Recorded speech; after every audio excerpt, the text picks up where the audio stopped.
In this video, we're going to analyze scientific inquiry. So 3 ways to basically learn about the universe. The first type of scientific inquiry or study you can do is what's called an observational study. And that's where you observe some event or some subject or something without changing it. So you just observe it as it happens. You don't go modify anything. You don't say, what if I do this? What will happen? Or if I do this, what will happen?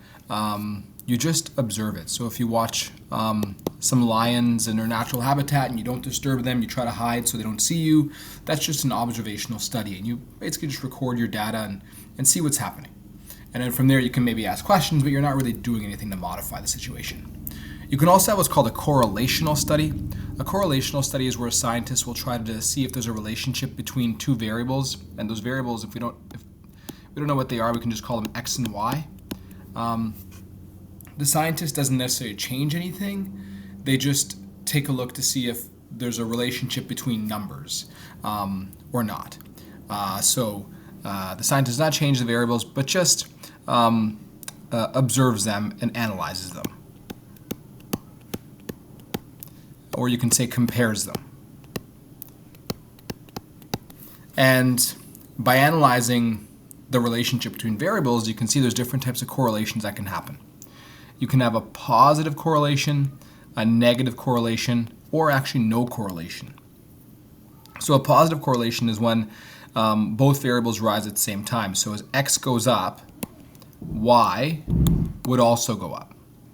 You can see these dots are little data points that were collected by the scientist, and the trend line shows that there's a rising. You could also have a negative correlation, where as X goes up, the Y variable goes down. So you can see that line going down for the different data points. And sometimes the variables are just not related at all. So one really cool example of that is when scientists studied ice cream consumption. So let's make a little ice cream cone here. Okay, that's our X variable. And then drowning. So drowning.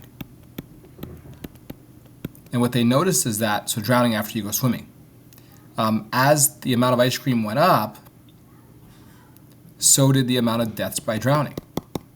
So they saw this correlation here, like this. So there's a positive correlation between the amount of ice cream eaten and the amount of deaths by drowning. And so that's a correlation. That's a relationship between 2 variables.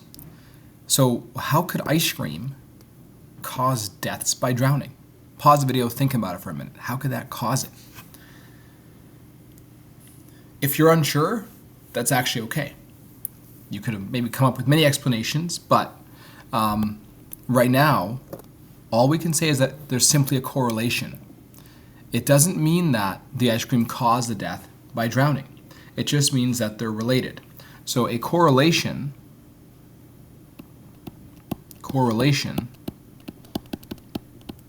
just shows that 2 variables change together, not necessarily that one caused the other. This doesn't mean that ice cream is causing the drowning.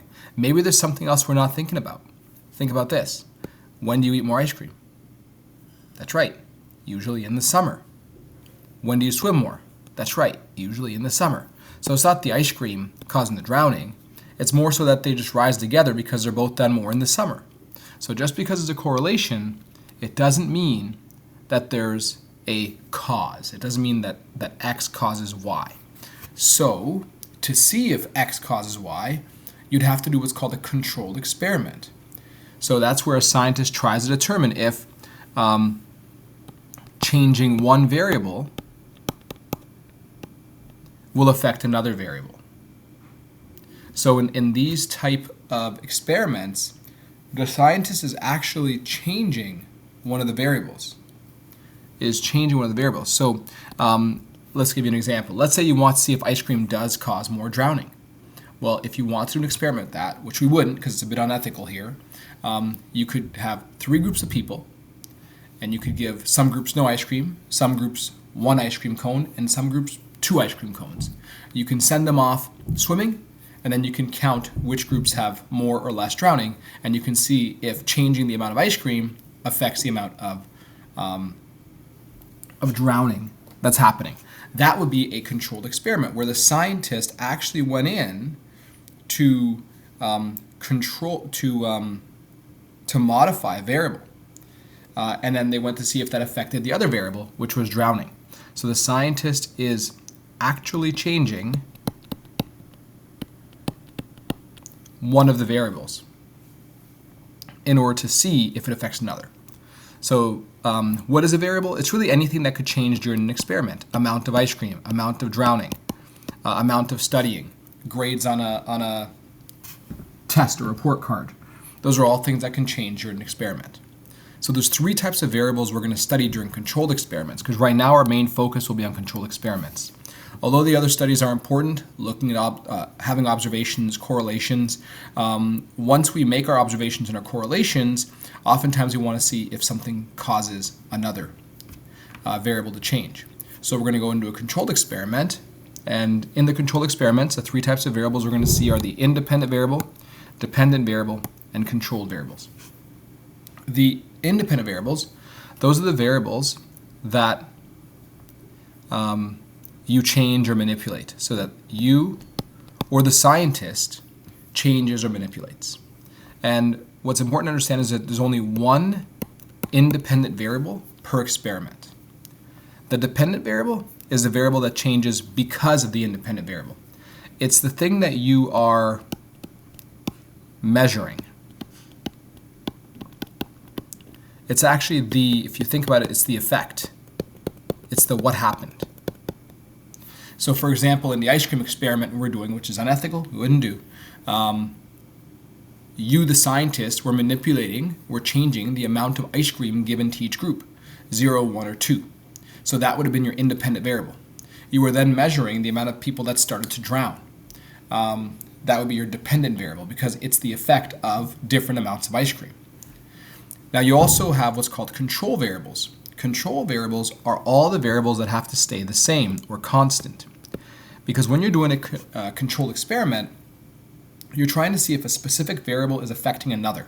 So I'm trying to see if the amount of ice cream is affecting the amount of drowning, the swimming ability maybe. And to really make sure that it's truly the amount of ice cream affecting the drowning or the poor swimming abilities, I need to make sure I'm only changing ice cream. I can't change anything else, otherwise I'll be confused if I change too many things at once. So for example, if I gave every group different amounts of ice cream, but every group had different levels of swimmers, well, that wouldn't be fair. How would I know if it's the ice cream causing it or the different abilities of the swimmers? Or if I gave them different amounts of ice cream, but every group also had different flavors of ice cream. So one group had none, one group had vanilla, one group had chocolate. The one with chocolate ice cream had more drownings. Is it because they had more ice cream or because the ice cream was chocolate?